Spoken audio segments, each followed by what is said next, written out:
नमस्कार विद्यार्थी मित्रांनो, स्वागत आहे तुमचं आजच्या नवीन व्हिडिओमध्ये। तर आज आपण 9 मे 2025 च्या चालू घडामोडी पाहत आहोत। यामध्ये आपण खूप महत्त्वाचे काही 10 प्रश्न ठेवलेले आहेत मित्रांनो, आणि तुम्हाला जर या व्हिडिओची पीडीएफ हवी असेल तर व्हिडिओच्या डिस्क्रिप्शन बॉक्समध्ये आपल्या टेलिग्राम चॅनलची लिंक आहे। तर मित्रांनो, खरंच आजचा व्हिडिओ खूप इंटरेस्टिंग होणार आहे, म्हणून आजच्या व्हिडिओचं लाईकचं टार्गेट फक्त 100 लाईक ठेवलेलं आहे आणि मला अशी अपेक्षा आहे की तुम्ही लवकरात लवकर 100 लाईक पूर्ण करताल। तर वेळ वाया न घालवता व्हिडिओला सुरुवात करूयात। तर या अगोदर आपण काय करूयात, कालच्या चालू घडामोडी पाहून घेऊयात। तर कालचा पहिला प्रश्न होता, ऑपरेशन अभ्यास हे कोणत्या संदर्भामध्ये राबवलेले महाराष्ट्रातील विशेष अभियान आहे? तर याचे योग्य उत्तर काय आहे, तर आपत्कालीन परिस्थितींसाठी सराव मोहीम। यानंतर 8 मे हा दिवस दरवर्षी कोणत्या जागतिक दिनाच्या स्वरूपामध्ये साजरा केला जातो? तर जागतिक रेड क्रॉस दिन। यानंतर भारतीय विज्ञान आणि तंत्रज्ञान विभागाच्या सर्वेक्षण अहवालानुसार महाराष्ट्राची किनारपट्टीची लांबी 720 किलोमीटर वरून किती किलोमीटर करण्यात आलेली आहे? तर 877 किलोमीटर। ठीक आहे, लक्षात ठेवा, खूप महत्त्वाचा प्रश्न आहे मित्रांनो। यानंतर पुढील प्रश्न, तर जगातील पहिल्या ऊर्जा ट्रान्समिशन पार्कचे उद्घाटन कोणत्या राज्यात करण्यात आले? तर तेलंगणा या राज्यामध्ये। यानंतर सोने वितळणारे भारतातील पहिले एटीएम कोणत्या शहरात सुरू करण्यात आले? तर हैदराबाद या। यानंतर महाराष्ट्र राज्य सरकारची मंत्रिमंडळाची बैठक पहिल्यांदाच कोणत्या खेडेगावात पार पडली? तर चौंडी या। यानंतर IMF च्या आकडेवारीनुसार भारत 2027 मध्ये किती ट्रिलियन डॉलर्सची अर्थव्यवस्था बनेल? तर 5 ट्रिलियन डॉलर्सची अर्थव्यवस्था आपला भारत देश बनणार आहे। यानंतर मित्रांनो, यशवंतराव चव्हाण पंचायत राज अभियान पुरस्काराअंतर्गत महाराष्ट्रातील कोणता जिल्हा परिषदेला प्रथम पुरस्कार मिळालेला आहे? तर वर्धा या। यानंतर 9वा प्रश्न होता कालचा, तर कोणत्या दोन राज्यांच्या दरम्यान भारतातील पहिला चित्ता संरक्षण कॉरिडॉर बनवला जाणार आहे? तर याचे योग्य उत्तर काय आहे, तर मध्य प्रदेश आणि राजस्थान या। यानंतर मित्रांनो, कालचा आपला 10वा शेवटचा प्रश्न होता, तर भारतातील पहिले AI आधारित डेटा सेंटर पार्क कोणत्या राज्यात बांधले जाईल? तर छत्तीसगड या राज्यामध्ये। कोणत्या राज्यामध्ये? तर छत्तीसगड या राज्यामध्ये। यानंतर मित्रांनो, आपण आजच्या चालू घडामोडीकडे वळूयात आणि आजचा आपला पहिला प्रश्न असणार आहे, तर पुणे महानगरपालिकेने वाहतूक कोंडी कमी करण्यासाठी किती दुमजली उड्डाणपूल उभारण्याचा प्रस्ताव केलेला आहे? तर मित्रांनो, खूप महत्त्वाचा प्रश्न आहे, प्रश्नाकडे लक्ष द्या। तर याचे योग्य उत्तर काय आहे, तर ऑप्शन बी 10। किती? तर 10 दुमजली उड्डाणपूल उभारण्याचा प्रस्ताव मांडण्यात आलेला आहे, लक्षात ठेवा। यानंतर याविषयी शॉर्ट मध्ये महत्त्वाची माहिती पाहूयात। तर पुणे शहरातील वाढती वाहतूक कोंडी आणि यामुळे होणारे ट्रॅफिक जाम कमी करण्यासाठी पुणे महानगरपालिका म्हणजेच PMC ने 10 दुमजली उड्डाणपूल उभारण्याचा प्रस्ताव 5 मे 2025 रोजी मांडलेला आहे। तर या उड्डाणपुलाचा प्रमुख उद्देश काय आहे, तर शहरातील मुख्य मार्गांवरील वाहतुकींच्या दाबाचे निवारण करणे। यानंतर दुमजली उड्डाणपुलांची रचना अशी असेल की वरच्या स्तरावर मेट्रो मार्ग आणि खालच्या स्तरावर सामान्य मोटार वाहतुकीसाठी मार्ग असणार आहेत। तर या प्रकल्पामुळे पुणे शहराची वाहतूक सुधारेल आणि शहराच्या विकासास देखील चालना मिळेल। यानंतर मित्रांनो, स्टॅटिक जीके पाहूयात याविषयी शॉर्ट मध्ये। तर पुणे हे महाराष्ट्रातील दुसऱ्या क्रमांकाचा मोठे शहर आहे। याला ऑक्सफर्ड ऑफ द ईस्ट म्हणूनही ओळखले जाते, कारण येथे भारतातील काही प्रमुख शैक्षणिक संस्था व विश्वविद्यालये आहेत। तर पुणे शहर भारतीय स्थापत्यशास्त्राच्या ऐतिहासिक दृष्ट्या महत्त्वपूर्ण असलेल्या इमारतींसाठी प्रसिद्ध आहे आणि पुणे महानगरपालिका ही पुण्याची स्थानिक स्वराज्य एक संस्था आहे, जी शहराच्या विकासाचे नियोजन आणि अंमलबजावणी करत असते। तर मित्रांनो, पुढील दुसऱ्या प्रश्नाकडे वळूयात आपण। तर हा प्रश्न आहे दिनविशेषवर। तर रवींद्रनाथ टागोर यांची जयंती कोणत्या दिवशी साजरी केली जाते? तर याचे योग्य उत्तर आहे ऑप्शन सी 9 मे या दिवशी। कोणत्या दिवशी? तर 9 मे या दिवशी। तर याविषयी आपण शॉर्ट मध्ये महत्त्वाची माहिती पाहूयात। तर रवींद्रनाथ टागोर यांचा जन्म 7 मे 1861 रोजी झाला, पण बंगाली पंचांगानुसार 25 बोईशाख म्हणजेच 9 मे 2025 रोजी त्यांची जयंती साजरी केली जाते। मित्रांनो, इथं कन्फ्यूज होऊ नका। तर त्यामुळे प्रत्येक वर्षी इंग्रजी तारखेनुसार जयंती बदलते. यानंतर रवींद्रनाथ टागोर याविषयी स्टॅटिक जी के पाहूया त्यांच्याविषयी आपण. तर पूर्ण नाव काय होते त्यांचे, तर रवींद्रनाथ ठाकूर. तर टागोर हे इंग्रजीकरण आहे, लक्षात ठेवा. आणि जन्म केव्हा झाला, तर 7 मे 1861 कोलकाता येथे. यानंतर मृत्यू केव्हा झाला, तर 7 ऑगस्ट 1941 मध्ये त्यांचा मृत्यू झाला. यानंतर पहिला आशियाई नोबेल विजेता 1913 मध्ये गीतांजली या काव्य संग्रहासाठी साहित्यात नोबेल पुरस्कार मिळाला. आणि भारताचे राष्ट्रगीत जन गण मन हे त्यांनी लिहिलेले आहे, लक्षात ठेवा मित्रांनो. आणि बांगलादेशचे राष्ट्रगीत आमार सोनार बांगला हे देखील त्यांनीच लिहिलेले आहे. तर शांतिनिकेतन विद्यापीठ ची स्थापना देखील त्यांनी केलेली आहे, हे लक्षात ठेवा मित्रांनो. यानंतर त्यांना गुरुदेव ही उपाधी दिली जाते. आणि ते एक कवी, लेखक, संगीतकार, चित्रकार आणि शिक्षण तज्ञ देखील होते. यानंतर विद्यार्थी मित्रांनो, आपण मे महिन्यातील महत्त्वाचे दिवस या ठिकाणी पाहून घेऊया. तर 1 मे दिवशी महाराष्ट्र दिन आणि आंतरराष्ट्रीय कामगार दिवस साजरा करण्यात आला. 2 मे दिवशी जगप्रसिद्ध साहित्यिक सत्यजित राय यांचा जन्मदिवस. 3 मे दिवशी जागतिक प्रेस स्वातंत्र्य दिवस. 4 मे दिवशी आंतरराष्ट्रीय अग्निशमन दिवस. 5 मे दिवशी जागतिक हात स्वच्छता दिवस. आणि 6 मे दिवशी नोबेल पुरस्कार विजेते डॉक्टर सिग्मुंड फ्रॉइड यांचा जन्म. आणि 7 मे दिवशी रवींद्रनाथ टागोर यांचा जन्मदिवस.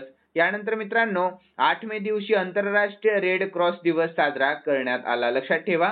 यानंतर प्रश्न आहे तिसरा, तर भारत आणि युनायटेड किंगडम म्हणजेच UK यांच्यामध्ये 2025 मध्ये कोणत्या ऐतिहासिक करारावर सहमती झालेली आहे? महत्वाचा प्रश्न. तर याचे योग्य उत्तर ऑप्शन सी, मुक्त व्यापार करार. कोणत्या, तर मुक्त व्यापार करार.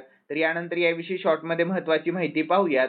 तर 6 मे 2025 रोजी भारत आणि युनायटेड किंगडमने म्हणजेच UK ने फ्री ट्रेड ॲग्रीमेंट म्हणजेच FTA म्हणजेच मुक्त व्यापार करारावर सहमती दर्शवली आहे. तर या करारामुळे दोन्ही देशांतील व्यापारामध्ये अडथळे कमी होतील. तर टॅरिफ म्हणजेच शुल्क हटवले जातील आणि गुंतवणूक वाढेल. यानंतर मित्रांनो या करारानुसार भारतीय वस्तूंवर ब्रिटनमध्ये सवलती मिळतील. तर ब्रिटिश व्हिस्की गाड्या आणि सेवा क्षेत्रातील प्रवेश भारतामध्ये सुकर होणार आहे.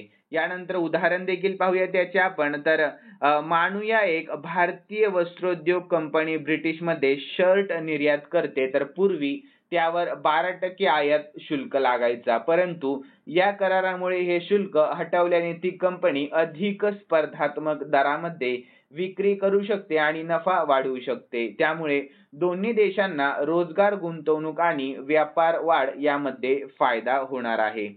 यानंतर मित्रांनो पुढील प्रश्नाकडे वळूयात आपण. तर प्रश्न असणार आहे चौथा. तर UNDP ने जाहीर केलेल्या मानव विकास निर्देशांक भारताचे स्थान कितवे आहे? तर याचे योग्य उत्तर ऑप्शन ए, आपल्या भारताचे स्थान आहे 130वे. कितवे? तर 130वे. याविषयी शॉर्ट मध्ये महत्वाची माहिती पाहूयात. तर युनायटेड नेशन्स डेव्हलपमेंट प्रोग्राम म्हणजेच UNDP ने जारी केलेल्या a matter of choice, people and possibilities in the age of AI या शीर्षकाच्या 2025 मानव विकास अहवालात म्हणजेच HDR मध्ये 193 देशांपैकी भारत 130व्या क्रमांकावर आहे. तर मित्रांनो 0.972 HDI मूल्यांसह आइसलँड निर्देशकांत अव्वल आहे. त्यानंतर नॉर्वे आणि स्वित्झर्लंड आहे. तर दक्षिण सुदान 193व्या क्रमांकासह तळाशी आहे, हे लक्षात ठेवा. यानंतर मित्रांनो पुढील प्रश्नाकडे वळूया. तर प्रश्न आहे 5वा. तर भारताने प्रथमच मानवतावादी सहाय्य आणि आपत्ती निवारण म्हणजेच HADR सरावामध्ये कोणत्या देशासोबत भाग घेतला? तर याचे योग्य उत्तर ऑप्शन ए, मालदीव या देशासोबत. कोणत्या देशासोबत? तर मालदीव या देशासोबत.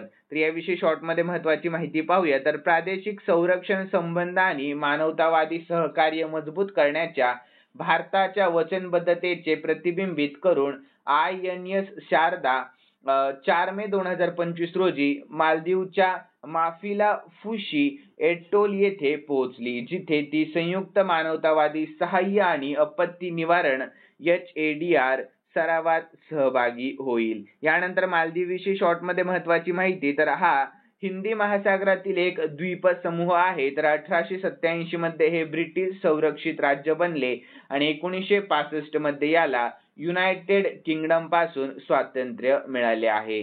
तर राजधानी काय आहे मालदीवची? तर माले. चलन आहे मालदिवियन रुपिया आणि सध्याचे राष्ट्राध्यक्ष आहेत मोहम्मद मोइज्जू. कोण आहेत सध्याचे राष्ट्राध्यक्ष? तर मोहम्मद मोइज्जू. यानंतर पुढील प्रश्न, तर खालीलपैकी कोणते शहर भारतातील पहिले ट्रान्समीडिया मनोरंजन शहर बनले जाईल? तर याचे योग्य उत्तर आहे मित्रांनो ऑप्शन ए अमरावती हे शहर. कोणते शहर? तर अमरावती हे शहर.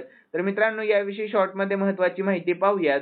तर आंध्र प्रदेशचे मुख्यमंत्री एन चंद्रबाबू नायडू यांनी भारतातील पहिल्या ट्रान्समीडिया मनोरंजन शहर क्रिएटर लँडचे उद्घाटन केले आहे, जे अमरावती येथे 10,000 कोटींच्या गुंतवणुकीने उभारले जाणार आहे. तर या उपक्रमामुळे 25,000 नोकऱ्या निर्माण होण्याची शक्यता आहे आणि डिजिटल इनोव्हेशन, व्हर्च्युअल उत्पादन, गेमिंग आणि AI संचालित सामग्रीच्या क्षेत्रात आंध्र प्रदेश आघाडीवर असणार आहे. यानंतर 7व्या प्रश्नाकडे वळूया. तर संसदेच्या लोकलेखा समितीच्या अध्यक्षपदी नुकतीच कोणाची नियुक्ती करण्यात आली आहे? तर याचे योग्य उत्तर ऑप्शन डी के.सी. वेणुगोपाल यांची. कोणाची? तर के.सी. वेणुगोपाल यांची. तर यानंतर शॉर्ट मध्ये महत्त्वाची माहिती पाहूयात. तर के.सी. वेणुगोपाल यांची लोकलेखा समितीच्या अध्यक्षपदी नियुक्ती झाली आहे. तर ही समिती सरकारी खर्चाची पारदर्शकता तपासते. तर अध्यक्षपद विरोधी पक्षाकडे दिले जाते. तर समिती CAG अहवालाची चौकशी करते. यामुळे लोकशाहीतील उत्तरदायित्व वाढते व भ्रष्टाचारावर नियंत्रण ठेवता येते.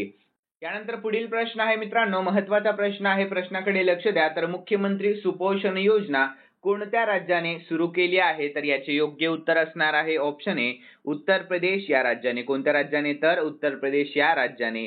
तर याविषयी शॉर्ट मध्ये महत्त्वाची माहिती पाहूयात. तर उद्घाटन मुख्यमंत्री योगी आदित्यनाथ यांनी 3 मे 2025 रोजी या योजनेची घोषणा केली आणि लक्ष्य काय आहे? तर राज्यातील 3 ते 6 वर्ष वयोगटातील अंगणवाडी केंद्रांमध्ये नोंदणीकृत बालकांना सकस सकाळचा आहार पुरवणे. यानंतर लाभार्थी doctor Bhimrao Ambedkar zero poverty mission अंतर्गत ओळखल्या गेलेल्या गरीब कुटुंबातील बालक. यानंतर अतिरिक्त उपक्रम, तर राज्यातील सर्व 75 जिल्ह्यांमध्ये टेक होम रेशन म्हणजे THR युनिट स्थापन करण्याचे निर्देश देण्यात आले आहेत. यानंतर आहारातील घटक, तर दूध, फळे, बाजरी, आवळा, गूळ इत्यादी स्थानिक पोषणयुक्त घटकांचा समावेश. यानंतर 9व्या प्रश्नाकडे वळूयात मित्रांनो. प्रश्न आहे 9वा. तर अमरनाथ यात्रेच्या सुरक्षेसाठी कोणते ऑपरेशन सुरू करण्यात आलेले आहे? महत्त्वाचा प्रश्न आहे. तर याचे योग्य उत्तर ऑप्शन सी ऑपरेशन शिवा. कोणते? तर ऑपरेशन शिवा हे सुरू करण्यात आलेले आहे. तर याविषयी शॉर्ट मध्ये महत्त्वाची माहिती पाहूयात. तर मित्रांनो ऑपरेशन शिवा हे अमरनाथ यात्रेच्या सुरक्षिततेसाठी भारतीय लष्कर, CRPF, जम्मू काश्मीर पोलीस आणि इतर सुरक्षा यंत्रणांनी संयुक्तपणे राबवलेले एक अभियान आहे. यामध्ये हजारो सुरक्षा कर्मचारी तैनात करण्यात आले असून ड्रोन, CCTV आणि हवाई गस्तीद्वारे यात्रेच्या मार्गाची सतत निगराणी केली जाते. यात्रा 3 जुलै ते 9 ऑगस्ट 2025 दरम्यान होणार आहे. यानंतर मित्रांनो या प्रश्नाच्या आपण शॉर्ट मध्ये स्टॅटिक जीके पाहूया. तर ऑपरेशन शिवा अमरनाथ यात्रेच्या सुरक्षेसाठी वार्षिक सुरक्षा अभियान लष्कर, CRPF, पोलीस यांची संयुक्त कारवाई आहे. ठीक आहे. यानंतर मित्रांनो 10वा प्रश्न आहे, प्रश्नाकडे लक्ष द्या. तर कोणत्या भारतीय खेळाडूने कसोटी क्रिकेट मधून निवृत्ती जाहीर केलेली आहे? तर याचे योग्य उत्तर ऑप्शन डी रोहित शर्मा. कोणी केली? तर रोहित शर्माने. तर याविषयी शॉर्ट मध्ये महत्त्वाची माहिती पाहूयात. तर भारतीय क्रिकेट संघाचा कर्णधार रोहित शर्माने कसोटी क्रिकेट मधून निवृत्ती जाहीर केलेली आहे. तर त्याने ही घोषणा इंग्लंड विरुद्धच्या आगामी कसोटी मालिकेपूर्वी केली आहे. तर निवड समितीने त्याला कर्णधार पदावरून दूर करण्याचा निर्णय घेतल्याने त्याने ही घोषणा केलेली आहे. यानंतर मित्रांनो 11वा आणि शेवटचा प्रश्न आहे. तर हा प्रश्न देखील दिनविशेषवर आहे. तर महाराणा प्रताप यांची जयंती कोणत्या दिवशी साजरी केली जाते? तर याचे योग्य उत्तर काय आहे? तर ऑप्शन ए 9 मे या दिवशी, म्हणजेच आज. केव्हा? तर आज जयंती साजरी केली जाते. तर याविषयी शॉर्ट मध्ये महत्त्वाची माहिती पाहूयात. तर महाराणा प्रताप यांचा जन्म 9 मे 1540 रोजी झाला होता. तर ते मेवाडचे राजा होते, ज्यांनी मुघल सत्तेविरुद्ध अपार धैर्य दाखवले. तर त्यांच्या शौर्याची आठवण म्हणून दरवर्षी 9 मे हा दिवस महाराणा प्रताप जयंती म्हणून साजरा केला जातो. यानंतर मित्रांनो, महाराणा प्रताप याविषयी स्टॅटिक जी की आपण महत्त्वाची माहिती पाहूयात. तर मुख्य तथ्य काय आहे, तर पूर्ण नाव त्यांचे महाराणा प्रताप सिंह आणि जन्म झाला 9 मे 1540 मध्ये कुंभलगड, मेवाड, राजस्थान मध्ये. आणि पिता कोण होते त्यांचे, तर महाराणा उदयसिंह द्वितीय आणि आई तर राणी जयवंता बाई हे त्यांच्या आईचे नाव होते. आणि घराणं तर सिसोदिया राजवंश हे त्यांचे घराणे होते. आणि राज्य मेवाड हे राज्य होते. आणि प्रसिद्ध युद्ध तर हल्दी घाटीचे युद्ध 1576 मध्ये मुघल सम्राट अकबर विरुद्ध करण्यात आले होते.